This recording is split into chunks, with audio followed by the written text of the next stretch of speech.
Zero. Olá, estamos com o Pontuando Saúde Mental. Eu acredito que quem vem nos acompanhando já deve estar com saudade desses três rostinhos mimosos que aparecem na tela. Não é, Sônia e Sandra? Olá, gente. Boa tarde. Tudo bem? Boa tarde, tudo bem? Tudo jóia? Bom, a gente vai sempre conversando, nós conversamos sempre por WhatsApp, mas o nosso público está nos vendo os três juntos aqui no programa, nesse mais um programa da série. E hoje a gente trouxe um assunto que eu particularmente, e tanto a Sônia quanto a Sandra, acham muito interessante também. Nós vamos falar de mentes múltiplas, né? E vamos falar também, eu vou falar particularmente, e elas vão seguir na linha delas de pensamento, cada um dentro dessa área, mas com a sua visão, a visão voltada para a área delas. Então, eu vou começar, vou ler um texto falando das mentes múltiplas, e depois eu vou falar de mentes para o futuro, que é um desdobramento desse estudo que um determinado autor chamado Howard Gardner fez. Ele era um neurocientista e, ao mesmo tempo, um psicólogo, e ele tinha lá uns lances de filósofo, porque ele era ligado a muitas outras coisas, na música, na arte. Então, a visão dele, mesmo de neurocientista, não é tão técnica, ela é um pouco mais profunda para o espírito humano e para o advento de outros tempos. A gente percebe que o mundo está em transição e está mudando de fisionomia, né? Então, eu vou pedir licença à Sandra e à Sônia, né? Nós já dissemos uns alôs, né? O nosso público já nos conhece. Eu vou iniciar a leitura desse texto. Esse texto é um apanhado de várias pesquisas, de vários sites e livros, né? Pelo menos 2 livros e alguns sites, do que eu pude depreender e fazer esse resumo.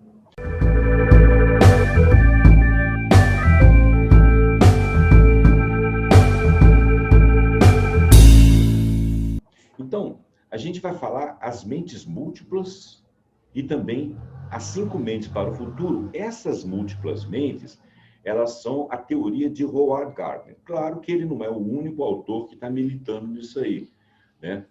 Vamos dizer assim, quando um determinado cientista descobre algo num local do mundo, parece que aquilo ali está em voga, aquilo ali está eu vou chamar de blogosfera, mas seria na atmosfera psíquica do planeta, e outras pessoas captam em outros lados, de repente eles se encontram e percebem que estavam na mesma linha de estudo. Mas quem deu o pontapé inicial aí foi realmente o Gardner, que é os 2 livros principais que eu estou seguindo aqui, com outros autores, obviamente. Então, eu começo dizendo o seguinte: quando se fala de inteligência, todo mundo pensa naquela inteligência medida pelo QI, coeficiente de inteligência. Por exemplo, inteligência de Einstein. Inteligência de Einstein tinha um QI de 162. Parece que tem alguém aí que tem um pouco mais. Então, quem tiver o QI de 162, 170 é um gênio. Mas é um gênio lógico-matemático. Esse tipo de inteligência chamada lógica matemática é apenas uma das qualificações a que se pode aludir quando se fala de inteligência. Existem várias ações em que as pessoas nos colocam a pensar: pô, será que essa pessoa também não tem uma inteligência fora da curva? Por exemplo, Picasso. Picasso foi um artista que, na época em que ele viveu, ele fez realmente um recorte, um corte no estilo da arte daquela época, que era uma arte mais expressionista. Ele fez o cubismo, um formato totalmente diferente, e dali deu sequência, né? Um músico e compositor, por exemplo, que desde os 4 anos de idade já tocava, já compunha, e foi grande na sua adolescência e maturidade, que foi o Mozart. Ou um político com uma grande capacidade de liderança, por exemplo, como Winston Churchill, que foi capaz de mudar a face do mundo com as suas negociações. Ele acordou para as manobras do Estado alemão e comandou uma resistência, uma virada do jogo, e os alemães eram muito poderosos naquela época. Essa inteligência não é lógica e matemática, ela deve ter outro nome. Ou então um guia espiritual como o Dalai Lama, que foi deposto de seu país, sobreviveu lá fora, sendo uma liderança, conseguindo fazer boas instruções para um povo até mais dilatado. Ou mesmo o Papa Francisco, que entrou numa estrutura milenar de igreja e está conseguindo levar os fiéis a pensar de outras formas. ou também uma liderança como Mahatma Gandhi. Mahatma Gandhi, ele fundou a Índia moderna, né? E também a genialidade de um Pelé, do Zico, do Messi, Maradona, Neymar, né? E outros que estão por aí. Ou a capacidade artística de um Rudolf Nureyev, que é um bailarino e coreógrafo russo, ou mesmo as coreografias das danças atuais, por exemplo, o breakdance, que está inclusive para entrar nas Olimpíadas, porque ele está sendo visto como uma espécie de ginástica olímpica. E aquilo ali é criado no gosto da sociedade, a res da rua, não é nada elaborado em academias. Então, essas pessoas que conseguem criar essas coisas a partir do nada, elas têm uma inteligência que não é uma inteligência lógico-matemática. Um filho de um refugiado de Segunda Guerra Mundial, que é chamado Howard Gardner, que é o autor que eu disse, nascido nos Estados Unidos em 1943, ele começou a questionar e a expandir tremendamente as fronteiras daquilo que se pensa ser inteligência. Não conformado com a inteligência pautada até ali, até a década de estudo dele, por volta de 70, 80, esse visionário também propôs 5 mentes para o futuro, das quais o mundo precisaria para enfrentar os desafios e além do que ele já havia visto com relação às mentes. Gardner era seguidor de Piaget, ele era um fã do Piaget e dos conceitos que Piaget tinha da inteligência lógico-matemática. Mas o psicólogo Gardner, o neurocientista Gardner, era também músico e começou a se perguntar se os artistas também não tinham inteligência e muitas dessas inteligências fora da curva. No século XX começou a psicologia defendia que a inteligência era uma capacidade geral, única, herdada de nossos pais e inalterável. Ou você nascia burro, ou você nascia inteligente. Eu, por exemplo, sou dessa época em que eu, graças a Deus, tinha facilidade com matemática, era chamado de inteligente. E outros que não tinham dificuldade com matemática, mas tinham facilidade com outras coisas, eram chamados de burro. Isso é uma bobagem. Engraçado. Não é? Eu até hoje tenho amigos que são pessoas muito inteligentes, ou alunos, ou pessoas que eu trabalho, que falam assim, eu sou muito burro, eu não sei nada de matemática. Não, você não é burro, você só não sabe matemática. Como eu não entendo nada de astronáutica. Né? Você está achando? Não é por aí, né? Mas isso não é bem assim. No século XXI, por causa das desconfianças do Howard Gardner, ele fez investigações sobre o desenvolvimento cognitivo das pessoas nas mais variadas áreas. E ele se separou desse sistema de crença de que a inteligência é algo inalterável, herdada dos pais e mensurável por um coeficiente, e propôs que a inteligência constitui um conjunto de múltiplas e variadas habilidades que são independentes entre si, que existem nas mais variadas mentes e pessoas e que podem mais de uma conviver com uma única pessoa. Então, por isso, nós chamamos de inteligências múltiplas. Múltiplas a serem avaliadas em múltiplas capacidades da mesma pessoa ou de várias pessoas que se revelam entre si. Quando você compara, por exemplo, um Pelé com um Mozart, com um Einstein, com um Picasso e assim vai. Bom, revelaram seus estudos que todo ser humano não tem mas sim várias capacidades intelectuais latentes que se desenvolvem de maneira única em cada pessoa, conforme questões genéticas e culturais, e classificou 8 inteligências a saber. Primeira, inteligência lógico-matemática, aquela do Einstein, relativa à capacidade de realizações operacionais de uma pessoa, operações numéricas, dedutivas, raciocínio sobre formulações de teoremas, tradução de uma lei com expressão matemática, por exemplo, energia igual a massa vezes velocidade da luz ao quadrado. Quando você faz uma formulação matemática, E igual a mc ao quadrado, o igual e o c, que são duas coisas constantes nessa fórmula, permite que a energia e a massa variem numa proporção. Então, quanto mais um corpo tem a massa, mais ele tem energia. Quem entendeu isso? Quem entendeu isso foi Einstein. Como que ele formulou isso? Ele formulou isso numa fórmula matemática que você usa mesmo quando você não tem a capacidade de abstrair isso aí. Então, isso é uma inteligência lógico-matemática muito, muito importante. Mas existem outras. Inteligência espacial. Ela diz respeito à capacidade de compreensão e reconhecimento e manipulação de situações que estejam considerando a visão como um fator determinante. Pessoas que sabem se localizar, né? Bons motoristas, bons operadores, né? Pessoas que vão dimensionar espaços, engenheiros mecânicos, pessoas ligadas a alguma tecnologia de ponta e que tem uma visão de maior profundidade. Inteligência físico-sinestésica ou inteligência corporal é a capacidade de utilizar os movimentos corporais com destreza. Pessoas habilidosas corporalmente na dança, no teatro, com os instrumentos. É o tipo de inteligência que tanto atletas quanto dançarinos têm, além de artistas, mecânicos, artesãos, cirurgiões. E o interessante pessoas que têm capacidade de ser exímias nos instrumentos, por exemplo, tocar uma guitarra muito bem, tocar um violão muito bem. Inteligência interpessoal. Ela está ligada ao entendimento das intenções e desejos das pessoas. É uma habilidade na relação social com os indivíduos, em grupo. Né? Inteligência intrapessoal. A inteligência intrapessoal é aquela pessoa que se conhece. Então, normalmente a inteligência intrapessoal ela se desenvolve a partir de jovem até mais velho. A pessoa mais velha ela tem um outro comportamento, ela tem uma expectativa do que está acontecendo com as outras pessoas por experiência, porque ela teve um aprendizado durante a vida. Tá?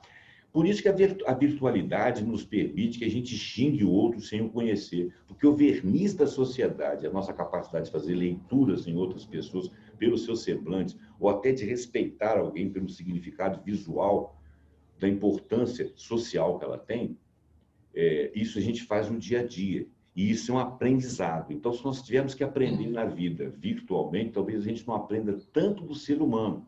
Então, a gente vai precisar da virtualidade, mas a gente vai precisar também do contato e desse aprendizado. Tem pessoas que são naturalmente, intrapessoalmente inteligentes, como uma pessoa mais velha. Inteligência musical é o que muitos chamam de talento musical, a capacidade de tocar violão, que é sinestésica, mas a capacidade de entender, de ter aquele ouvido absoluto, saber se alguma coisa está afinada, se uma orquestra está harmônica.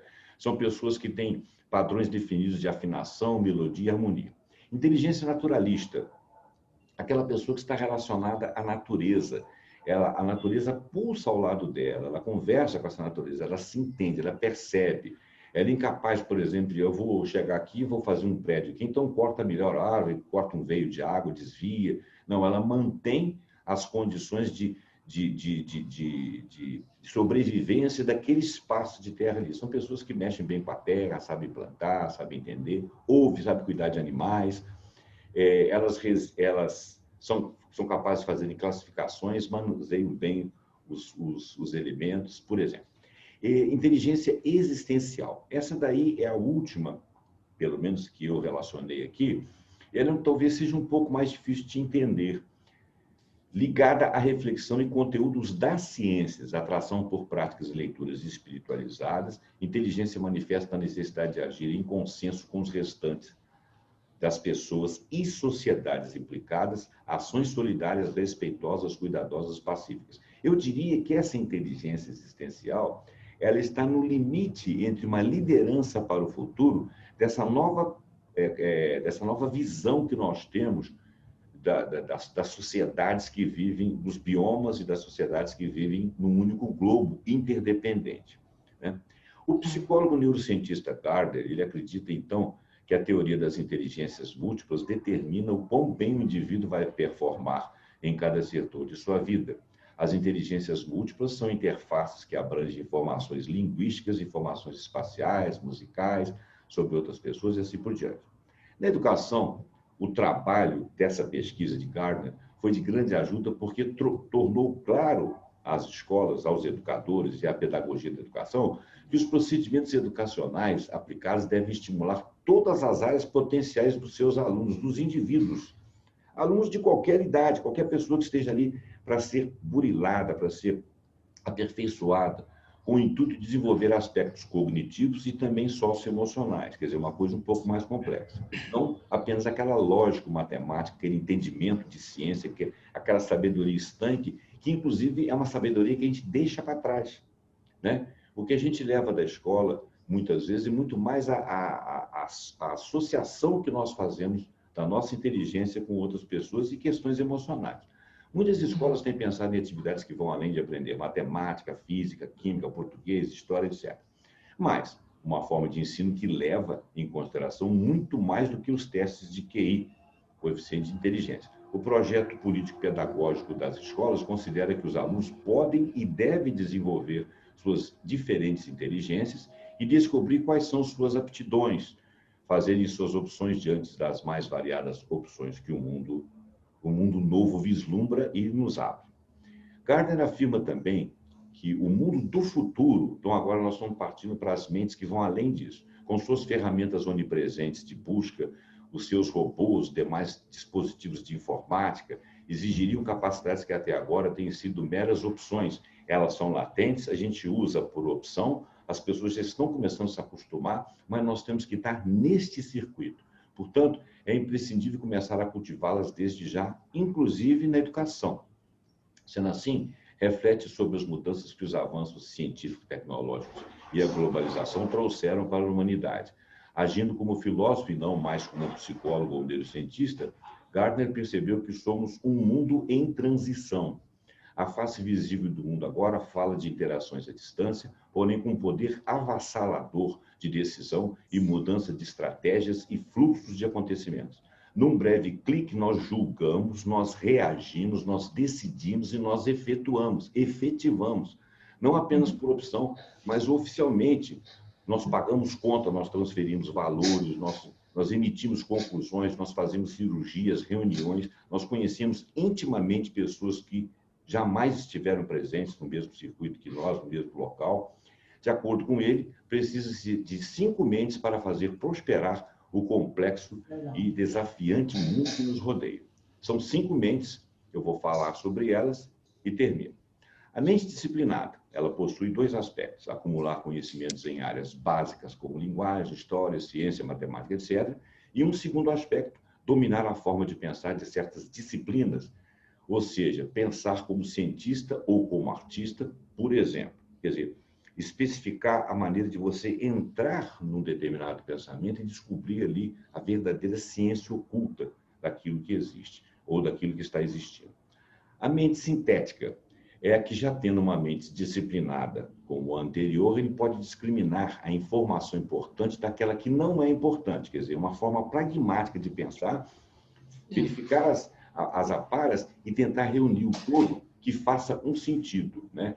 Entrelaçar ideias de fontes distantes, criando um todo coerente que seja mais do que a soma das partes, mas que faça sentido. A mente criativa é a mente do aventureiro, do inovador, que, apoiado no que aprendeu na disciplina e pela sua capacidade de síntese, ele se arrisca a ir além do conhecido, questiona, né? Invalida ou valida, cria novas teorias, novos produtos, novas ideias. Quer dizer, ele ajuda a que a transição se efetue. Mente respeitosa pode aceitar e acolher de bom grado as diferenças de aparência, crença, costumes e distinções entre as culturas. Ele é capaz de ver, absorver e deixar cada uma funcionar do seu jeito, enquanto estas não representarem uma ameaça, obviamente, para o bem-estar comum. Quem possui uma mente respeitosa é capaz de trabalhar em harmonia com pessoas de diferentes culturas. Normalmente seriam pessoas muito viajadas, pessoas que trabalham na ONU, pessoas que vão fazer ajudas humanitárias em outros locais do mundo, e são pessoas que acabam sendo exemplo para o cidadão comum, que, de certa forma, enseja isso aí. E a quinta, a mente ética. A mente ética é regida por princípios morais, eu diria éticos, perguntando-se como se sentiria se os demais o observassem, ele se comportando como ele tem feito. A fim de desenvolver a mente, o bom exemplo deve começar pelo lar, pelas instituições e outras figuras inspiradoras que modelem comportamentos positivos. Bom, gente, então, essa foi a leitura que eu fiz aí. Desculpa se ficou um pouco extenso, mas eu tentei assim, ser menos leitor e mais tradutor da ideia. E eu acho que realmente a gente está nesse limiar, nessa transição, né? Hoje em dia, eu gosto, vocês veem eu fazer muita postagem de música, de dança, né? Eu sou apaixonado por dança. Eu deveria ter tido coragem na minha juventude de ter feito dança, porque é uma coisa que eu acho muito bacana. Não sei se eu teria jeito também, né? E quando eu era novo, eu dançava muito em baile, né? Eu gostava muito de baile, dançava, arriscava, imitava os ídolos da época. Mas só que eu acho que isso foi se sofisticando. Da década de 80 para cá, 80, 90 para cá, o pessoal foi aprendendo vários passos, várias modelagens. E como isso é uma coisa que brotou da sociedade quase que do chão, eu dou muito valor, sabe? Porque o balé é uma coisa linda, mas é clássica, tem toda uma teoria, é secular, né? Tem danças que são de determinadas regiões da Europa, e tem danças até tribais, que são todas elas conectadas a uma tradição. Essa não, essa nasceu da rua. Street dance, né? Ela nasceu da rua. Ela nasceu da mente dos povos, das tribos urbanas. E eu acho espetacular. Se eu pudesse, eu estava dentro.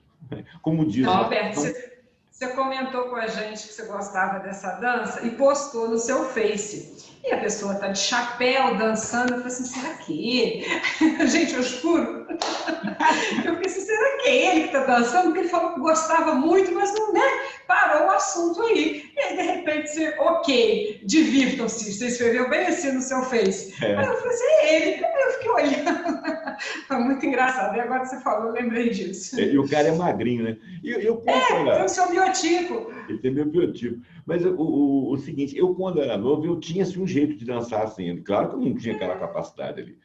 Até porque não existia essa instrução, não se via ninguém fazendo. Mas os poucos que faziam alguns movimentos, eu imitava bem, dançava, girava e tal. Eu tinha essa facilidade. Eu era muito atleta, fazia muita ginástica, nadava muito. Então eu tinha uma musculatura boa, embora sempre tenha sido magro. Mas não desenvolvi, né? Casei, larguei aquilo para lá. Isso seria a sua inteligência sinestésica corporal aflorando, né? Olha, somente nessa área, porque no futebol eu sou péssimo, no vôlei eu sou péssimo, no basquete eu sou péssimo, mas na dança eu sinto o ritmo em mim. Eu adoro música, ouço tudo quanto é tipo de música, eu tenho uma memória musical muito boa. Mas é isso, gente. Então, quer dizer, eu sou um exemplo, vocês são outros. Eu vou passar a palavra agora para a Sandra falar dentro das suas convicções a respeito das inteligências emocionais, as inteligências múltiplas desse trabalho que nós aventamos aqui. Ela vai falar do que ela achar e logo depois ela passa a palavra para a Sônia, tá bom? Então, aproveitando sobre as inteligências, obrigado pela oportunidade mais uma vez, Zé Roberto, parceria com a Sônia. E aí, aproveitando então que você já teve essa vivência, né, da dança quando era mais novo, antes de casar e tudo mais que você disse, você pode começar a resgatar ela que você vai estar tudo guardadinho aí dentro e vai brotar, tá? Porque eu vou te enviar o vídeo, vou enviar um vídeo para vocês, depois marcar também lá no Facebook. É uma japonesa que começou a trabalhar com malhação, peso, lá, tudo mais, academia de musculação, aprendeu mesmo. Com 65, ela está com 90, está dando aula. Eu posso estar no caminho. Então, Aí sem contar que é o exercício, né? É o exercício que a gente faz. E ela não tinha feito nada ainda, então você já tem essa memória que a gente fala, né? Então essa vivência sua está aí dentro, então é só você articular que no instante ela vai brotar. Como eu te falei, põe fé, age, põe o plano de ação lá para seguir que você vai. E todo mundo que estiver escutando a gente também, Sônia também, vai fazendo a listinha, vai colocando o plano de ação aí para acontecer. Dá para resgatar muitas vontades, muitos prazeres da vida, né? Igual a gente fala que essas inteligências múltiplas são enormes, música, aprender instrumento, né? E tudo mais. Então dá para conciliar todas elas. Oi? Eu não tenho inteligência musical, não, mas eu batalho. Eu fiz conservatório, tentei, vou e vai na partitura ali e vamos tentando, né? É uma coisa que me dá satisfação, então a gente tem que procurar realmente, como você está falando aí, coisas que nos dão satisfação, né? Tem que ser, porque é isso que alimenta a alma, né? Alimenta a mente, o organismo. É igual a gente já conversou, entra nessa aí tem que ser bom tudo. A imunidade, também, né? Uma coisa tem que, né? Não tem que ser bom tudo, não, senão a autocobrança também fica muito grande. Então você tem que fazer para se divertir, não para ser o bom, o melhor, né? Não é profissional, né? Não é profissional. Aquilo é uma coisa que bate dentro de você, né? Eu acho que, tem que... Se está latente, a gente tem que fazer por onde colocar ela, né? Para externar essa latência aí e colocar... Você citou uma coisa interessante. Se é profissional, a gente tem que ser a área de melhor performance nossa. Agora, não sendo profissional, vocês têm que se permitir tudo, porque a vida é uma só, é única. E entra como um hobby, né? Entra como hobby.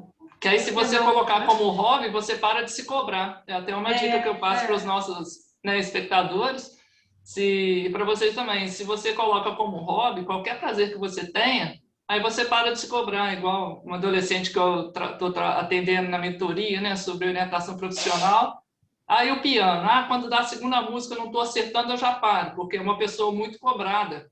E ela se cobra por ela ser cobrada, e ela então fica nesse impasse. Eu falei, começa a brincar no piano. Então, é uma dica que eu passo para todas as pessoas. Começa a brincar, que vai desenvolvendo a inteligência musical, e daí a pouco vão vindo as outras vivências, né? Então, vale muito a pena. Tudo é treino, tudo na vida é treino. Treino. Levando como hobby, depois pode até vir a ser profissional. Começa como hobby, começa brincando. Né? Aí depois as coisas vão acontecendo, se tiver que acontecer, e vai ficar mais prazeroso para aprender. Com certeza. E não ter medo do julgamento alheio, né? Porque... Começa entre quatro paredes, depois passa para uma pessoa. Para se divertir. Exatamente. Só um minutinho, não quero cortar a fala da Sandra, não. Mas eu entro no TikTok do Uai, do Vero, eu participo de todas as coisas sociais possíveis e imagináveis. Tem umas que eu não suporto, saio, mas eu entro em todas para saber como é que funciona. Faço perfil e tudo. E tem uma que eu entrei lá, que aparece uma opção de... Eles entram de gozação. São pessoas mais velhas, barrigudas, uns gordos, assim, tal. Aí aparece eles lá dançando break, aparece eles dançando aquela música do Aiko Aiko, aparece dançando essas músicas sertanejas, aí, bailão sertanejo e tal. E eles se pretendem histriônicos. Então, eles dançam e morrem de rir. Ainda aí fala assim, vai vendo aí, chora e tal, e dança. Então, mas eles dançam bem, entendeu? Assim, porque tem que ser leve também, né? Na vida, tem que se divertir. Então, e outra coisa interessante, são brasileiros, alguns são asiáticos, não sei de que lugar, alguns são americanos. A gente vê que estão diversas... Isso é uma das coisas bonitas do mundo atual, é que você tem janelas, né? Quando apareceu lá uma moça tocando no violino, um rock que eu gosto muito, o solo na guitarra. E aí você fala assim, puxa vida, se não existisse essa coisa da virtualidade, eu jamais conheceria a competência dessa pessoa. Uma moça jovem, uma moça até bonita, né? E teve uma outra lá que fez um desenho, não sei aonde. Então, quer dizer, sem querer te cortar, desculpa, eu estou tomando seu tempo. Assim, é muito bonito você ver a expressão das pessoas, sabe? Tem gente que rega flores, eu tenho vontade de regar pessoas, para fazer com que elas vicejem. Faço parte do seu time, então. Pois é, de certa forma, é o teu trabalho, né, Sandra? Mas diz aí, fala o que você achou. Então, eu fiz a minha pesquisa foi mais em cima de um estudo que eu já venho fazendo, de um programa que o Daniel Goleman ele entrevista inúmeras neurociências, né? Então, em uma das temporadas lá do curso dos administradores, ele entrevista exatamente o Gardner. Né? Que bacana. E aí, então eu aproveitei para fazer o bate-papo dos dois. Eu gosto de fazer transcrição, né, para poder fixar mais e tudo, e assim, inúmeros conteúdos. Aí eu tentei selecionar mais ou menos, que a gente sabe, né, nosso tempo é mais curto. E aí eles conversaram. Então, o Gardner, por exemplo, ele escreveu o livro, né, em 1983. E aí veio o Goleman com a inteligência emocional em 95. E o bate-papo dos dois, o Gardner comenta com ele, que achou muito interessante, que não era o foco do Gardner na época, né, em 83, mas achou muito interessante o Goleman conseguir extrair uma inteligência emocional dentro do trabalho dele, a partir do trabalho do Goleman, né, dos outros pesquisadores. E aí ele pegou e falou que ele se inspirou também no trabalho do Gardner para poder, uma das pesquisas dele. Aí ele pegou e falou assim, mas o Goleman comentou, falou, mas eu gostaria, por que eu desenvolvi a inteligência emocional a partir do seu trabalho, dos outros e tudo? Porque eu gostaria muito de encontrar um afeto dentro da neurociência. E eu achei interessante isso. Aí os dois conversando, o Gardner fala, nossa, eu fiquei assim, muito encantado por você ter tirado. Eu falei, como assim o Goleman conseguiu ver, né, essa parte emocional dentro da... Aí entra no autoconhecimento, né, na intrapessoal, na inteligência, né, interpessoal, intrapessoal, a questão da ética, né? E aí achei muito interessante. Então, o bate-papo dos dois é muito gostoso. Vale a pena, assim, acompanhar, vale a pena ver. Está dentro do curso de administradores, se alguém tiver interesse. E ele conversa com vários cientistas. E aí ele começa, o Goleman começa a entrevistar ele, e uma das partes ele fala sobre a inteligência linguística. Qual que é a importância da inteligência linguística para um líder? E aí, quando fala líder, um dos bate-papos, eu até faço um comentário aqui sobre outros cursos, né, que a gente conversa. Líder não significa só o líder de uma empresa, de uma gerência, de um setor. O líder, ele pode ser os pais, ele pode ser um gerente, ou no meu caso, por exemplo, eu lá acabo sendo uma patroa, uma líder das pessoas que me ajudam no trabalho com o pai, nos profissionais que estão comigo, os terapeutas. Então, assim, são várias pessoas que podem ser líderes. Professores são líderes, né? Palestrantes são líderes. Então, são várias pessoas que podem ser líderes. E qual é o seu papel em termos da inteligência linguística? O que você pode acrescentar e o que você pode contribuir para o mundo? Então, eu acho muito interessante que na conversa, os dois, eles estão nessa fase de avaliação, Zé Roberto, da transformação do mundo, essa questão ética. Então, eles trabalham muito em cima da questão ética. A sua inteligência linguística, ela pode ser usada de que forma para melhorar o mundo? Para as pessoas pararem de olhar para o próprio, somente para a sua história, para a interpessoal, que a ética, né, ela está na interpessoal. E por que você tem que ficar, o autoconhecimento seu, ele contribui de que forma? Na intrapessoal, na interpessoal, como que funciona isso na questão ética? Então, é muito interessante que o Gardner ele fala que a sua forma de contar a sua história, ela tem que ser bem efetiva através dos seus exemplos. Então, não adianta você falar muito bem, ter uma linguística muito bem, uma linguagem linda, maravilhosa, se você não pratica. Por quê? No caso dos filhos, eu, por exemplo, lidando agora com essa questão da mentoria, né, com os meus clientes. Um dos clientes tem essa da orientação vocacional, eu tenho um outro cliente na faixa dos 40 anos, empresário, ele está numa fase de mudança de comportamento quando trabalhando a própria ética. Por quê? Quais foram os exemplos que ele teve dos familiares? Então, são familiares que não se preocupavam em dar rasteira nas outras pessoas. E essa pessoa hoje, com 40 anos, ele está lutando, esse empresário hoje, ele está lutando no sentido assim, né? Com ele mesmo, para que ele falou assim, eu não quero mais ser assim. Eu quero poder ajudar, eu poderia cobrar R$500 no serviço, e aquele serviço eu sei que custa 50. Eu não quero mais cobrar R$500, eu não quero mais ser desonesto. Então, ele está entrando nessa busca, é um dos trabalhos nossos diante de... Por exemplo, a gente traça um plano de ação, a pessoa, né, através das inteligências múltiplas, emocional e tudo mais. Então, eu vou conduzindo a pessoa, a gente vai conduzindo o trabalho, ele vai trazendo material. E no início do trabalho, por exemplo, das primeiras sessões, ele gostava de ser uma pessoa mais rude, que ele fala assim, é uma pessoa mais bronco, né? Ele fala, uma pessoa, não, eu gosto mesmo de chegar, não sei o que, causar e tal. E você vê que depois de 7 sessões, ele já está querendo, assim, eu não quero mais ser, que as pessoas me vejam como um trator, como uma pessoa rude. Que bacana isso. Eu quero ter uma ética e eu quero ter um comportamento mais amigável. Você me ajuda? Então, estamos aqui para isso, porque se a sua percepção mudou da primeira, segunda, terceira, quarta sessão, chegou na 7ª, você já está incomodado com isso, então você está descobrindo uma coisa muito bacana dentro de você. E aí entra nessa linguagem, na inteligência linguística, que é como ele vai conversar com as pessoas agora. A gente está trabalhando essa questão com os colaboradores, com os sócios, entendeu? Com os gerentes, com a família, porque é um todo. E aí entra o Gardner falando. Ele comenta, ele fala assim, o seu comportamento dentro de uma empresa, você é um líder muito simpático dentro da sua empresa, você é um gerente muito bacana, você é um colaborador muito bacana, independente de ser líder ou não, você na empresa você é muito bacana, na sociedade você é muito bacana, como você é dentro de casa.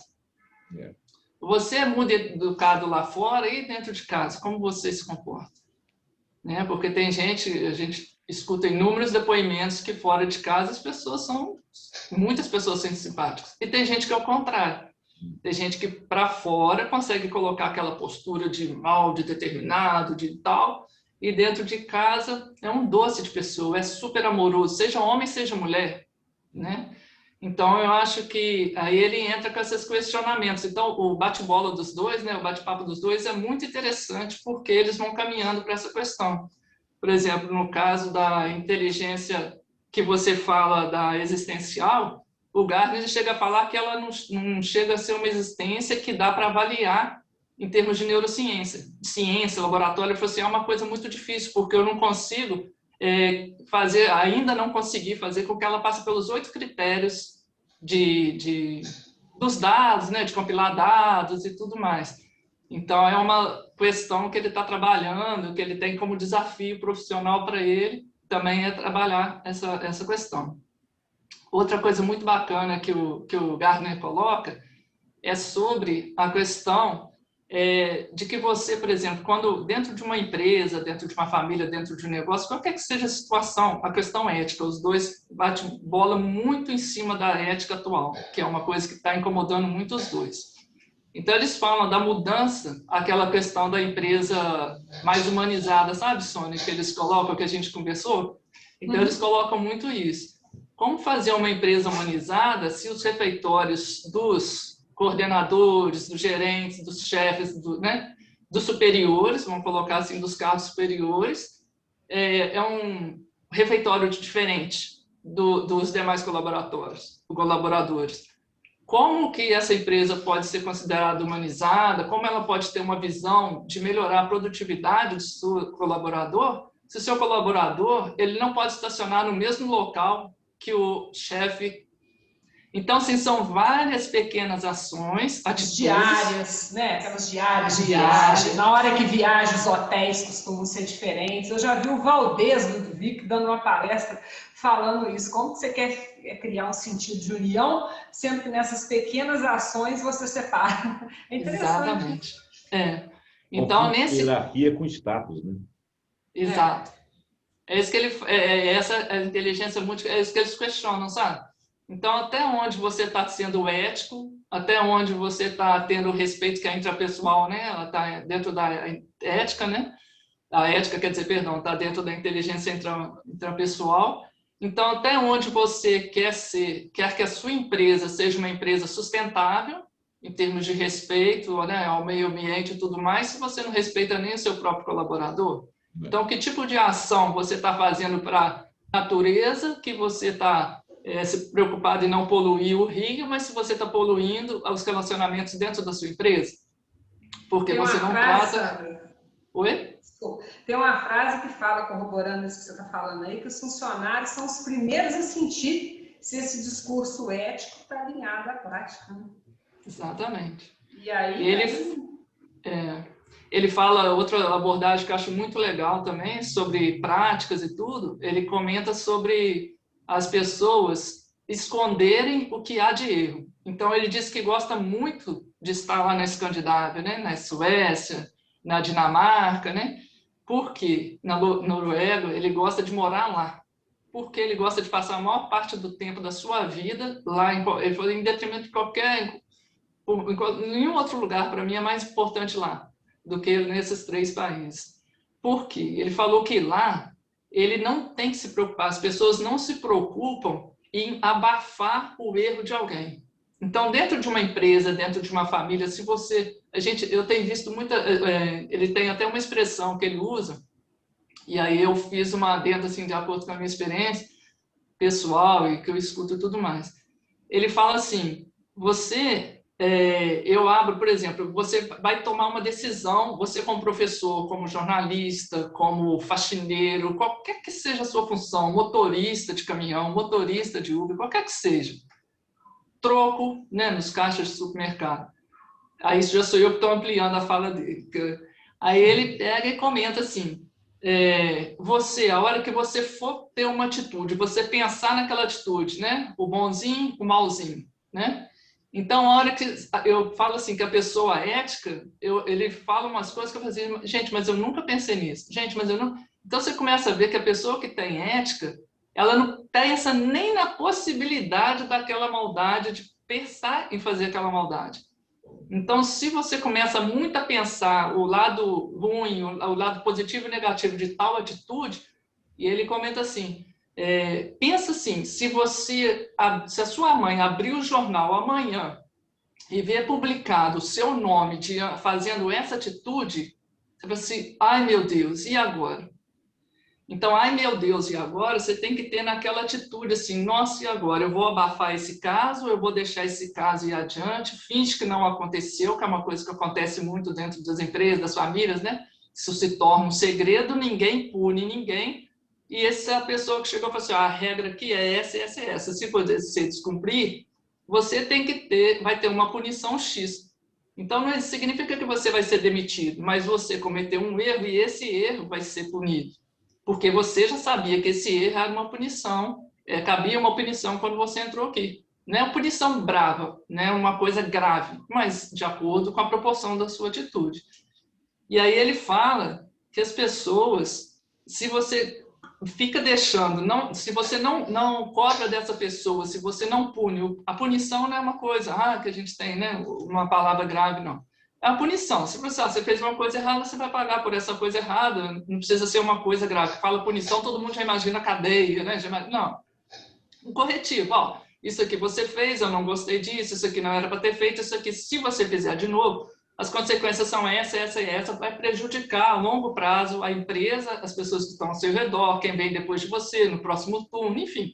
Você explica a situação. Deixou bem explicado? Se a pessoa acoberta isso, lá na frente vai virar um bolo de neve. Então, uma bola de neve. Quando vira uma bola de neve, como você vai explicar isso para a sociedade a hora que isso virar uma bola de fogo e explodir? E ele falou que gosta de morar lá porque lá as pessoas são recompensadas pelo bom trabalho. Então, não tem essa preocupação de toda hora você chegar para falar, isso que você está fazendo é errado, hein? Isso aí vai prejudicar a sociedade, isso aí vai prejudicar a empresa, isso aí vai prejudicar a família, isso aí vai prejudicar seus filhos. Então, aí ele fala do jornal. Então, como é que sua mãe vai ver? Aí, como eu tenho visto muitas mulheres, mas muitas mulheres, infelizmente, ultimamente, dando maus exemplos para os seus filhos, as pessoas falam, não, jamais farei isso. Dali a 2, 3 meses, a pessoa está se comportando de uma forma totalmente, ou seja, ela não honra nem a própria palavra dela. Se ela não honra a própria palavra, seus filhos vão crescer com esse exemplo. Se vai crescer com esse exemplo, o que vai acontecer? Essa mãe vai poder cobrar do filho alguma atitude ética? Então, vai ter alguma coerência dessa mãe chegar para esse filho, menino, mas por que você está na cadeia? Menino, mas por que seu nome está na folha do jornal, uma notícia negativa? Ah, mamãe, desculpa. É porque quando eu era criança, você fez isso a vida inteira, eu segui o seu exemplo. Por mais que você não falasse uma coisa, você agia de outra forma. Então, entra a coerência. E ele fala que lá nesses 3 países, na Escandinávia, ele falou que não tem esse problema de você ter que ficar, isso aqui é um bom trabalho. Ele falou que tudo, está no DNA que ele brinca, ele falou, está na água. Todo mundo é assim. Então, você não sofre esse cansaço mental de ficar tendo que toda hora lembrar o seu funcionário, lembrar o seu chefe, lembrar seu namorado, lembrar seu marido, lembrar sua esposa, de que isso que você está fazendo está prejudicando a quem está ao seu redor. Sandra, então, deixa eu só colocar uma colher aí. Desculpa te atrapalhar. Não, gostei. Está dando meu tempo também. Eu vou usar isso da próxima vez, vou colocar uma colher. Uma colher. Vou fazer vivendo e aprendendo, vivendo e aprendendo. Sabe o que? Eu estava vendo outro dia na internet um brasileiro que foi para a região lá da Escandinávia, não sei se é Dinamarca, Suíça, Finlândia, daqui é. E ele estava num clube, ele era de uma empresa, foi viver lá, passar uns tempos por causa de estudo, estranhou lá, porque lá fica a maior parte do tempo noite, uns papos assim. Aí ele saiu, ele foi para um clube. Quando chegou no clube, ele perguntou onde é que era o banheiro.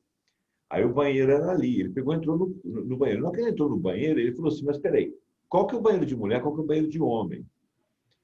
Aí, quando ele entrou no banheiro, ele viu que tinha homens nus, mulheres nuas, uma senhora dando banho numa menina, uma adolescente passou nua, uma garota tomando banho com o pai dela, e ele, latino-americano, olhando para aquilo, não conseguia parar de olhar, entendeu? Então, olha, vamos ver isso aí pelo lado da ética, né? Quer dizer, lá eles se acostumaram a se respeitar corporalmente.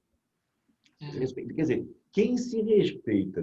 Vamos imaginar que numa determinada hora, uma mulher e um homem entram naquele banheiro, tomam um banho e estão os dois sozinhos lá dentro. Se você imaginar isso aqui agora, rola um clima, né? Nós somos latinos, nós somos de pôr a mão, nós somos de olhar, nós somos maliciosos. Ah, não, eles são frios. Não é questão de ser frio, é questão Respeito. de ter respeito. Porque vamos pegar agora as nossas tribos indígenas. Por acaso as mulheres e os homens não estão ali num trabalho cotidiano, não estão ambos nus? Estão no Brasil, né, Zé Roberto?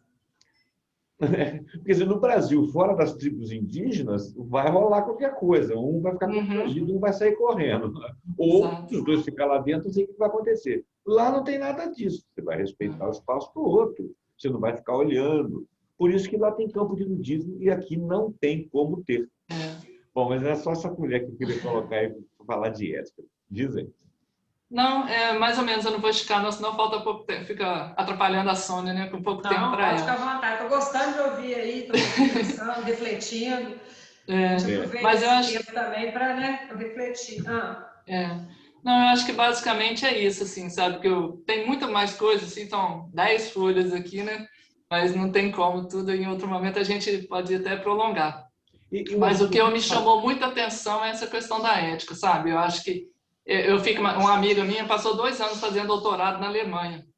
E ela comenta que esse descanso mental, né, a palavra que ela usou, Sandra, sobra muito tempo para você se preocupar com o que realmente é necessário para a vida, para você ter uma qualidade de vida. Por quê? O filho dela esqueceu uma câmera no banco de uma praça, isso de manhã, quando eles foram passear na praça. Quando ele só lembrou da câmera no final da tarde. Ele voltou para buscar a câmera no final da tarde. Diz que a câmera não tinha 1 milímetro mudado de lugar. Estava certinho no mesmo lugar. Quer dizer, quem sentou durante o dia naquele banco, sentou ou para lá ou para cá, mas não arredou aquela câmera do lugar. E aí, ela falou, Sandra, é uma coisa de doido, eu queria que você tivesse. Ela estava lá na época até que a minha mãe faleceu, né? E aí, assim que ela soube, ela falou assim, vem para cá passar um tempo comigo. Eu falei, não posso, agora eu tenho que cuidar do meu pai. Ainda não tinha aposentado na educação física. Eu falei, além de trabalhar, ainda tenho que cuidar do meu pai. Não posso, não tenho que continuar aqui com ele. Ela falou, muito obrigada. E aí, quando ela voltou, a gente conversava muito sobre isso, né? Ainda hoje a gente conversa. Ela falou, você não tem noção, vocês aqui no Brasil não têm noção da paz que é você poder dedicar o tempo da sua mente, do seu pensamento, ao que realmente importa para fazer sua vida crescer. Então, esse é o recado que eu gostaria de deixar nessa reflexão nossa aqui do dia de hoje. O quanto você pode fazer para propiciar paz para outra pessoa, sendo uma pessoa ética e honesta. Se você deu uma palavra, a sua palavra, mantenha essa palavra. Não queira prejudicar as outras pessoas, não queira lesar ninguém.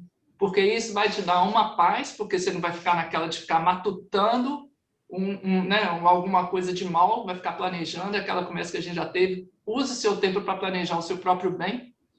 E outra questão, não use o seu tempo para prejudicar pessoas que estavam estendendo a mão para você, né? Que de alguma forma estenderam. Então, assim, esse é o recado que eu deixo, baseado nas inteligências que estão sendo provadas, estudadas, né, nos laboratórios, que é o que traz o bem para você, traz saúde, aumenta a sua imunidade, porque tudo que se faz existe uma consequência. Para de colher a maldade lá na frente que você está plantando hoje, começa a plantar moral, ética, respeito às pessoas, que isso aí com certeza só vai somar para a sua vida, da sua empresa, da sua família, né? De todo mundo que está em volta. O Sônia, achei muito bacana o que você falou aí, dessa conversa do Gardner com Goleman. Depois, se você tiver esse arquivo aí, você manda para mim, ou para ele, para a Sônia, para mim, a gente dá uma lida aí, porque de repente é bom, nós já fizemos um trabalho sobre inteligência emocional, agora estamos fazendo sobre a questão das inteligências múltiplas. A gente vai tentar sempre pesquisar para auxiliar os nossos ouvintes, né? Sim. Nossos assistentes. E a sua fala hoje foi mais em cima das mentes para o futuro, né? Aproveitando as inteligências, os respeitos mútuos. E essa conversa, esse diálogo da inteligência emocional vista dentro das inteligências múltiplas foi muito interessante. Gostaria muito que bacana. passasse esse arquivo aí. Bom, então agora eu vou passar a palavra para a Sônia, tudo bem? Ah, acertou.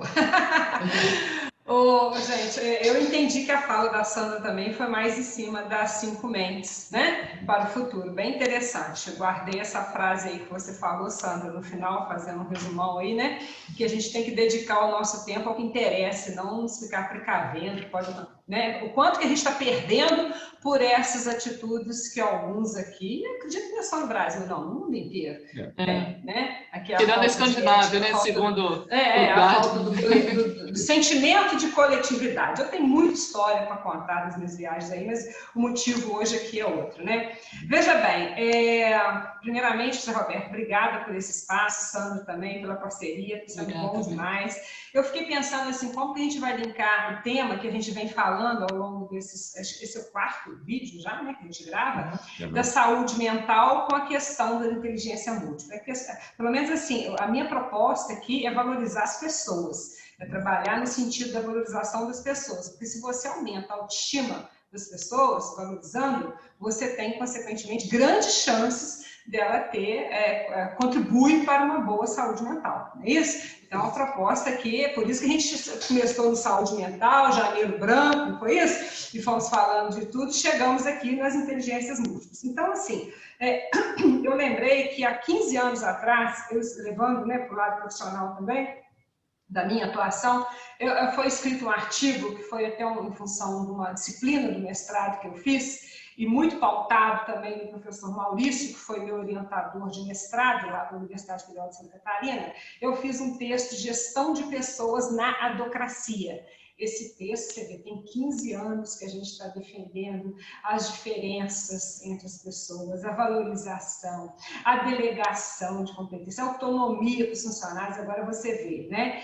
Você capacitar a equipe de trabalho para essa autonomia. Aí, de repente, por mais que se faça gestão estratégica, planejamento de cenário, você recebe aí no polo um home office, onde as pessoas, de repente, muitas das empresas, né, tiveram que lançar a mão disso para continuar no mercado, e as pessoas são distantes, e peraí, aquele colaborador que não estava ainda treinado a tomar decisão, que sempre, o chefe que sempre gostava, né, o gestor, vamos falar agora, que sempre gostava que fosse consultado, e agora todo mundo espalhado, porque por mais que fala que está ligado em rede, é diferente de você estar, né, sentado do lado ali. Então, assim, o quanto que isso agora é premente, essa questão de gerir as pessoas na adocracia. O que seria a adocracia? Né? Vem de ad hoc, do latim para isto que? Esse ambiente turbulento, imprevisto que a gente está vivenciando. Então, assim, dentro de uma organização, de uma cultura adocrática, você tem muita consulta entre os pares, você tem problemas complexos, muitas vezes o gestor não está ali e é dado a você para resolver.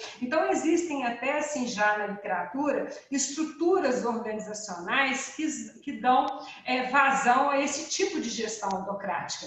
Você tem a estrutura matricial, onde você tem as pessoas ligadas nas áreas funcionais, o que seria marketing, finanças, gestão de pessoas, e você tem elas nos projetos. E por que isso tem a ver com inteligência múltipla? Porque cabe ao gestor conhecer o colaborador dele, mapear, fazer uma gestão por competência para saber qual tipo de inteligência que ele tem, que ele pode estar contribuindo muito mais do que no papel formal que ele faz ali na organização. Então, ele se alocado em algum tipo de, vamos dizer assim, projeto. Então, você tem a organização tríplice, você tem a estrutura formal, aquela que eu fui contratada, eu trabalho naquele cargo. Mas, espera aí, tem um projeto, tem um comitê, que é semi-permanente, tem uma força-tarefa que vai ser totalmente temporário. Então, espera aí, deixa eu utilizar o fulano, Beltrano, Ciclano, porque eu já sei que eles têm esse tipo de, vamos dizer assim, de inteligência, né? Então, assim, o tempo que eu fiquei lá na universidade, eu lembro que eu fiz um formulário mesmo, com o RH lá, Recursos Humanos, 120, me lembro o nome lá, isso também, agora, né, no meu caso, que a gente mapeava quem sabia tocar um violão, quem sabia recitar um poema, chamava cadastro de habilidades diversas. A ideia era fazer um FJF off, né? Seria assim, até conversando com a jornalista na época, a Valéria, eu falei, vamos criar um nome, o FJF. Mas a coisa não vingou, porque também tinha aquele que fazia salgado muito bem, e você tinha que ter autorização da Anvisa para fazer uma exposição. Mas a ideia era valorizar as pessoas nas suas habilidades extras. Mas o que você pode fazer e o que foi feito, que deu muito resultado na hora que você começou, na hora que a gente começou a mapear os diversos tipos de inteligência? Por exemplo, na área de gestão de pessoas. Não seja então na minha área, na área de gestão estratégica. Você vai fazer uma abertura de um planejamento estratégico, você reuniu ali as lideranças da empresa para fazer ali um diagnóstico de cenário, pontos fortes, fracos, uma matriz de como que a empresa está, né? Auditoria de posição, onde ela está hoje, onde ela quer chegar. Por que não começar esse evento com um funcionário tocando violino? Poxa, você valoriza aquela pessoa, porque, gente, não é só dinheiro também, não é só, como é que fala, cartaz na parede, é você usar as diferenças que as pessoas têm e, de repente, no trabalho do dia a dia, ela não desenvolve. Né? Por que não usar uma pessoa como cerimonialista, nem que seja assim ad hoc para ir, ela vai se sentir, a autoestima dela vai melhorar. Gente, com certeza isso tem reflexo na saúde mental. Ela vai sentir, bom, eu posso não estar no cargo, né? Porque a escada está na horizontal. Você não tem mais cargos para todo mundo. O organograma, né, das organizações tende a ser enxuto. Então, como que você pode valorizar o seu colaborador a partir da teoria do Gardner, né? Então, existem testes, não sei se são validados, mas dá para poder entender um pouco, né? Conhecer qual que é a predileção de cada um, né? Que trabalha com você em cada área, faz um cadastro do que essa pessoa... por exemplo, quando eu fiquei um tempo na Mercedes, como professor, um aluno me chamou para ficar lá, eu entrava de manhã, almoçava com ele, saía. Aí teve um momento que teve, Zé Roberto Sandro, quem está nos assistindo, um teatro para falar de segurança do trabalho. Eles contrataram, na época, acho que era Tequeira, Teatro Quintal, alguma coisa assim, né? Se tem tempo já. Tequeira, eu trabalhando no Tequeira, é uma dos... pois é, a Mercedes, eu lembro que a Mercedes, a área que eu estava lá, a administração e produção, contratou o pessoal para ir lá e fazer um teatro, para poder sensibilizar. E na época eu questionei, falei assim, mas tem palestra, tem folder, tem cartilha, Sônia, a gente pega todos os sentidos aqui. Então tem que ter um teatro também para o colaborador vivenciar aquela situação ali e evitar, né? Tomar as medidas previsíveis lá para a questão de evitar um acidente de trabalho.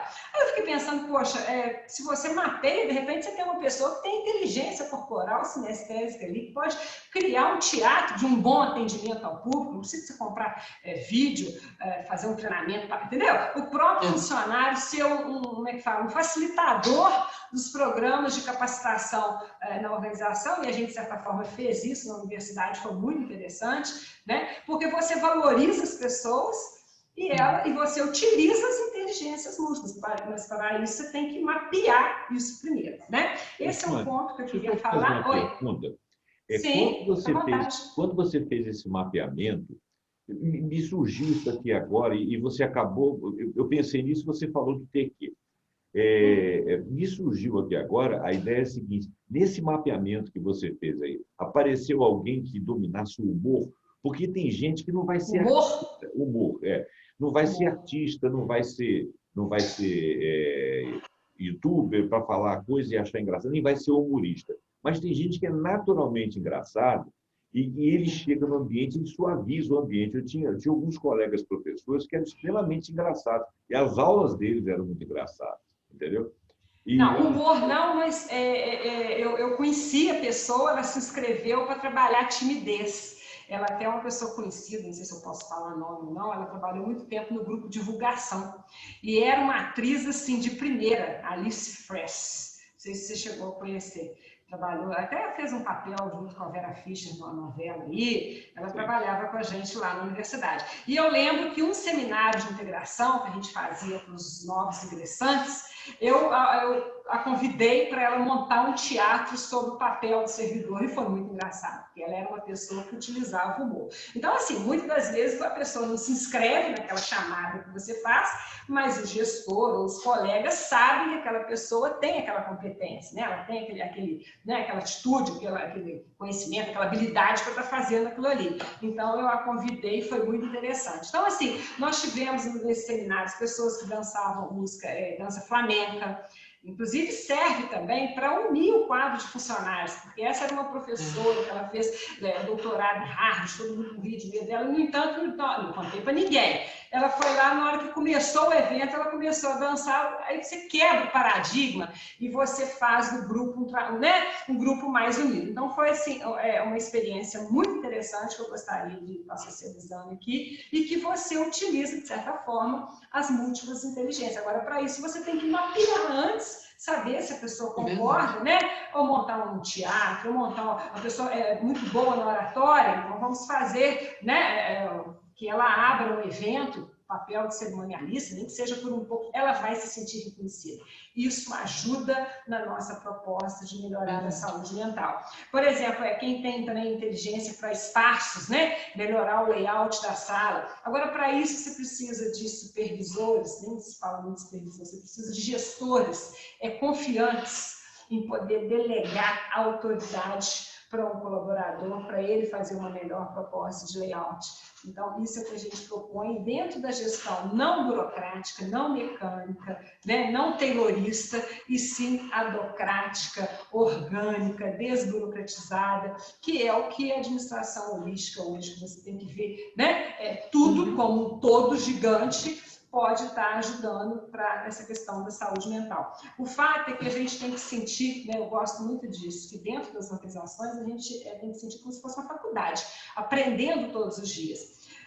Não faria sentido você valorizar tanto o trabalho em equipe, né? Hoje em dia, qualquer teste que você faça para entrar numa empresa aí, você tem que saber trabalhar em equipe, que não seja para você contribuir, não só com a inteligência linguística e matemática, mas também com os outros tipos de inteligência que o Gardner previu aí, estudou. Então, para ele, os problemas estão ficando, por isso que eu falei assim, vai muito, na hora que o Zé Roberto me tocou conhecer a minha fala, né? Eu falei assim, vai muito assim contra o paradigma cartesiano, de você separar por partes, e mais o paradigma holístico, você precisa de todos para estar resolvendo um problema. Você não pode ser, não é mais aquilo separado. Hoje em dia as coisas são tão complexas que você precisa do meu conhecimento, do seu, e cada um contribuindo com a sua inteligência. E aí, só para finalizar aqui, né, a gente tem que começar a valorizar as pessoas que pensam diferente da gente. E a gente valoriza a lealdade no sentido mais limitado dela.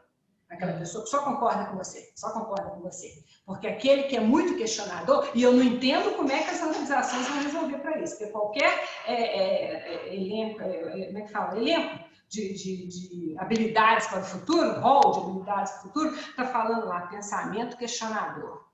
Mas espera aí. Como que as organizações estão preparadas? Ao mesmo tempo, todo mundo está lendo aquilo ali, que você precisa de pessoas que questionem, mas você valoriza a lealdade no sentido mais limitado. Não quer ninguém questionando aqui dentro. Entendeu? Exato. Então, assim, essa dualidade aí faz mal, porque a pessoa, às vezes, quer falar, quer contribuir, mas ela não encontra outra ponta ali para dar suporte a isso. Então, assim... E aí vai desenvolvendo problema emocional, né? Que aí cai no problema da saúde mental, da ansiedade. Cai no problema da saúde mental. Né? Então, assim, é interessante a gente falar, é interessante socializar cada vez mais essa questão das múltiplas inteligências, não só nas organizações, dentro de casa também, com a família, porque às vezes tem um pai que sem querer acha um filho mais inteligente que o outro, mas espera aí, já abriu os olhos para saber que essa pessoa tem um outro tipo de inteligência, né? Ela sabe pegar um carro, ela vai lá em Manaus sozinha de carro. Já o outro que é bom na matemática lá não sabe fazer isso. Então, peraí, né? Então, é interessante, Roberto, esse espaço que você está criando, né? Para a gente socializar coisas que melhorem e valorizem a vida das pessoas. É isso. Acho que eu preciso, dentro dos meus 10 minutos aí. Sandra. Eu falei até mais. Você ia falar alguma coisa, Sandra? Não. Complementando. Eu estou achando interessante o seguinte, eu trouxe a teoria, né, como de resto a gente já pesquisou, já tem até um outro vídeo sobre isso aí, e isso é um estudo. E é como vocês duas estão pensando, né? A partir do estudo, o que é a nossa realidade, né? Como que nós convivemos na família, na sociedade, na política, no trabalho. A gente passa um bom tempo da vida da gente trabalhando. Eu vou falar uma coisa aqui que foge um pouco da curva, da sistemática desse estudo, que é um estudo técnico, científico, comprovado, é uma ciência que tem evidência, porque basta você andar na rua e aguçar seu pensamento, você percebe, lembrar de amigos seus que têm habilidades A, B, C, D e E, e que isso se integra num conjunto. Isso, por exemplo, dentro do trabalho, dentro da família, dentro da sociedade, dentro da política, dentro das convivências, faz a diferença, harmoniza, dá oportunidade. Então, nós temos que começar a ver essas pessoas, detectá-las e integrá-las e valorizá-las como se valorizavam os lógicos matemáticos. Mas existe um autor... Sim. Ninguém está abrindo mão, né? Ninguém está excluindo ninguém. Né? Ninguém está excluindo o lógico matemático como inteligente. Foi ótimo você falar isso. Eu tenho toda a minha formação na área de ciência exata. Modéstia à parte, eu domino bem. Mas se chega um camarada aqui que souber tocar vários instrumentos e for extremamente competente, ele é mais inteligente do que eu. Quantas vezes, quer dizer, a inteligência lógico-matemática dele, de repente, não é a minha, mas eu não consigo atingir no setor dele o que ele consegue. Então, assim, ele pesa mais na balança, ele faz diferença. Se ele for concorrer comigo para chegar em algum lugar, eu pelo meu caminho, ele pelo dele, ele vai chegar mais longe. Eu sou obrigado a admitir isso. Né? É onde vem as diferenças das pessoas. Existe o autor, ele chama... Eu tenho mania de esquecer o nome dos autores. Daqui a pouquinho você mete essa colher, Sandro.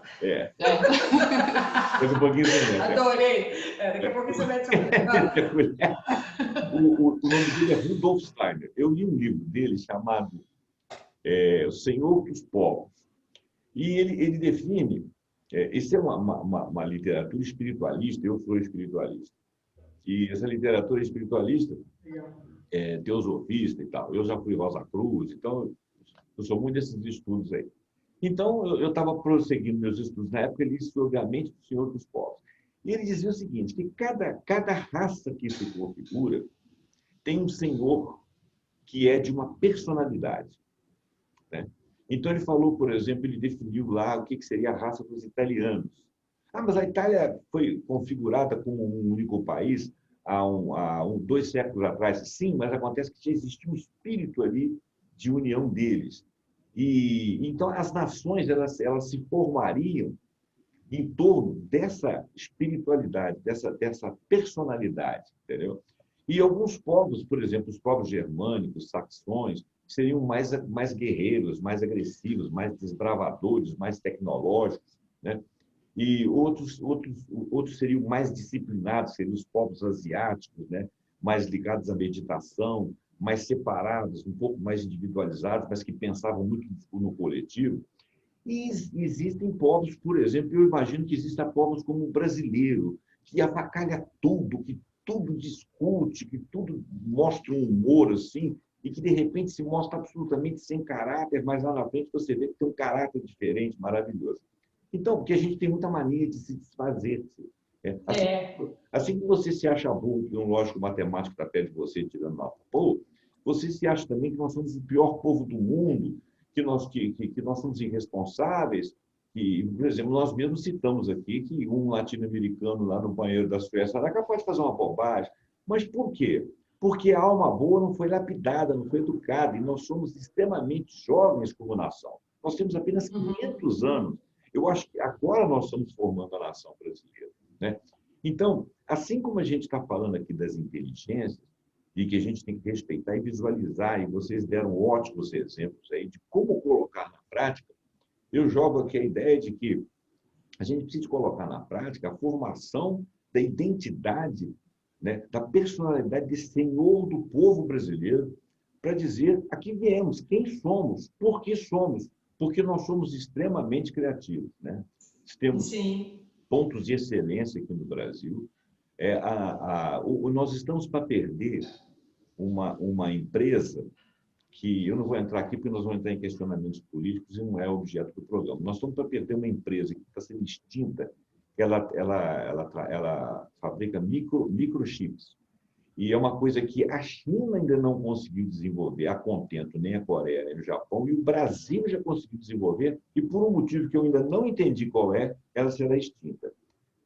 Primeiro, nós estamos extinguindo uma competência nossa junto com a empresa.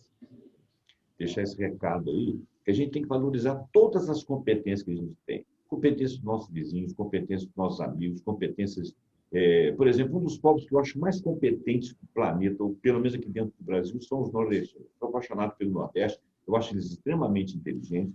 Lá tem muita pobreza, mas lá também tem muita inteligência. Eles são muito pirões. Então, valorizar a inteligência de cada um, a participação de cada um, a competência de cada um, o olhar de cada um, a capacidade de se aprofundar na personalidade dos outros, nas comunidades do lado, valorizar quem somos, valorizar o que o outro é e harmonizar com ele. Então, a gente trouxe isso aí exatamente para perseguir o objeto da saúde mental. Você é inteligente, você só não sabe o que é. Não é isso? E colocando essa colher aí, colher. fazendo a aí você, Roberto, você comentou, não, que na exatas, né, você tem habilidade muito boa e tal, e é muito inteligente, mas aí chegou o outro, né, com habilidade artística, então ele vai chegar na frente. Não, ninguém vai chegar na frente de ninguém. Esse é que é o importante a gente tirar, esse conceito de competição. Então, por exemplo, quando você fala, não existe uma competição com habilidades diferenciadas. Então, você poderia levar em consideração isso se você tivesse junto, competido com alguém que tem uma formação igual à sua, uma vivência mais próxima da sua, na sua área. Aí tudo bem, aí você entra em competência, em competição, perdão, e aí você pode, entendeu? Então, você com mais alguém que seja da sua área, né, de formação, mais das exatas, aí beleza, você pode falar, não, eu sou mais inteligente. Não, é claro que ele vai sair na minha frente, que ele é mais inteligente. Então, se a gente tirar essa competição com quem tem habilidades diferentes, já favorece o ambiente, dentro da empresa, dentro da fala da Sônia, né? De harmonização, de holística e tudo mais. De valorização de cada um. Exatamente. Pois é. Você falou, Isabel. Eu falei dentro da própria sociedade, né? Exato. E aí, em um outro contexto também que você falou sobre o brasileiro ser um povo avacalhado. A gente estava conversando sobre isso esse final de semana lá em casa. Qual que é a cultura do brasileiro, né? Que o pai fala, mas os povos e tal. Poxa, aqui só entrou gente, todas as pessoas que entraram aqui, tirando a turma que veio, né, da Segunda Guerra e tal, refugiado e tudo mais, os povos anteriores, holandeses, espanhóis, portugueses, todo mundo só veio para extrair e ficar rico na terra deles. Então, cadê a identidade brasileira? É uma das coisas que a gente questiona muito também. Então, por que não existe que é cada um puxando o seu? Então, agora que todo mundo está começando a desenvolver de novo, vamos criar uma identidade e tal, né? Todo o movimento que você falou. Então, é uma coisa assim, cultural, porque são inúmeras culturas que fugiram para cá para poder se refugiar de algum momento, né? De guerras exteriores e tal. Então, aqui foi país. E aqui só foi extrativismo. Todo mundo levava para o seu país. Então, somente os que chegaram depois para poder formar, né, aqui o seu lar, a sua família, seu, né, trabalho, esses vieram com um espírito um pouco mais evoluído de construir aqui um bom ambiente nesse país. Então, é essa cultura que eu acho que seria legal a gente começar a repensar nisso agora também, porque eu acho que está surgindo um novo Brasil nesse sentido, né, de valorizar a inteligência, a criatividade. Então, agora essas múltiplas inteligências estão sendo favorecidas e está começando a ter uma consciência de parar com o extrativismo e parar de valorizar lá fora e começar a criar uma identidade aqui dentro. Né? E sem contar o seguinte, que nós provamos todo o tempo que somos muito inteligentes, né? A gente descobre coisas, até para fazer falcatrua, se é para fazer algum tipo de malversação falcatrua, você precisa de inteligência, né? Mas eu acho o seguinte, que como nós somos uma sociedade jovem, né? Por exemplo, se você for falar da Europa, a Europa tem 1000 e poucos anos, se for falar da Ásia, tem civilizações lá de 4000 anos, né? Se você for falar das civilizações que já foram embora aqui, que chegaram a um comando, uma convivência ética, os incas, os astecas, os maias, que tiveram muito adiantamento, e outras sociedades, os egípcios antigos, que tinham não sei quantos mil anos antes da era do aparecimento deles, os povos árabes, que têm lá uma cultura milenar também. A cultura vicejante que viceja no Brasil agora, como formação de uma única nação brasileira, ela está nascendo agora. Né? Isso que eu falei do negócio da personalidade do Senhor dos Povos. Eu acho que agora nós já temos uma personalidade do Senhor do povo brasileiro. Né? Se essa entidade ela existisse, ela já tem uma cara, ela já tem uma personalidade, ela já tem um tipo. E o brasileiro, ele é mais relaxado, ele é mais brincalhão, ele é mais solidário, ele é mais pegajoso, ele é mais de convivência, de intimidade. e ele é mais irônico, ele é mais engraçado, e isso são qualidades, né? Vamos juntar essas qualidades, porque nisso reflete muitas inteligências. Então, Tanto são que os povos vêm buscar a gente aqui, ninguém quer ir embora, né? ninguém Quem quer ir visita o embora. Brasil, a coisa que eles mais amam é essa amorosidade que existe entre nós, né? Eu vi uma crítica lá Solidariedade. outro dia dos franceses, eu vi uma live aí uns dias atrás, aí tem um rapaz que mora na França, ele falou que o pessoal está metendo pau no que nós estamos fazendo aqui, negócio de pandemia, negócio de remédio, não sei o que, das coisas e tal, mas o cara, toda hora o cara parava e falava assim, é uma pena, porque eu amo o Brasil, eu adoro o brasileiro. Quer dizer, ele estava xingando algumas coisas erradas que nós fazemos, ele não estava xingando o nosso povo, entendeu? Uhum. Quer dizer, ele não estava nos desmerecendo, ao contrário, ele estava apiedado dos erros que nós estávamos cometendo. É assim como você adora uma criança, né? E você tem uma família, você adora uma criança, mas ela comete um dia, pô, que chato, porque elas fazem essas bobagens, eu adoro essas crianças e tal. Nós somos adorados pelo mundo afora. Os alemães vieram aqui na época da Copa e ficaram muito chateados depois de ter ganho 7-1 de nós aqui, e ficaram consolando o brasileiro, não queriam ir embora, entendeu? Teve um time alemão deixou dinheiro. Cada coisa também que a gente passa, que eu vou te falar. Não, cada uma, né? Mas assim, mas está muito bom, né? Teve guerra você vê, por exemplo, teve invasão dos húngaros lá na Ásia, teve o Átila, teve os impérios formando, gente se matando, a matança dos índios lá nos Estados Unidos. Aqui tudo foi minorado. A gente tem muita guerra aqui na periferia, a gente tem muita morte aqui, mas nós ainda temos assim, uma alegria intrínseca de viver. Eu tenho certeza que quando a gente ficar livre dessa questão pandêmica, ou aprender a conviver com essas coisas, nós vamos voltar à nossa alegria, né? E fica parecendo que o mundo está acabando, né? Principalmente numa terra como o Brasil, aqui, que muitas coisas estão acontecendo. Estão morrendo 3 a 4 mil pessoas dia no Brasil, nesse momento, hoje, dia 20 de abril. Na Índia, estão morrendo 210 mil pessoas por dia. Poxa, eu vou ficar consolado com isso? Não, 4 mil é muito. Mas o que eu quero dizer é o seguinte, dá para piorar. Se dá para piorar, dá para melhorar também. Então, vamos fazer o uso da nossa inteligência, né? Para melhorar.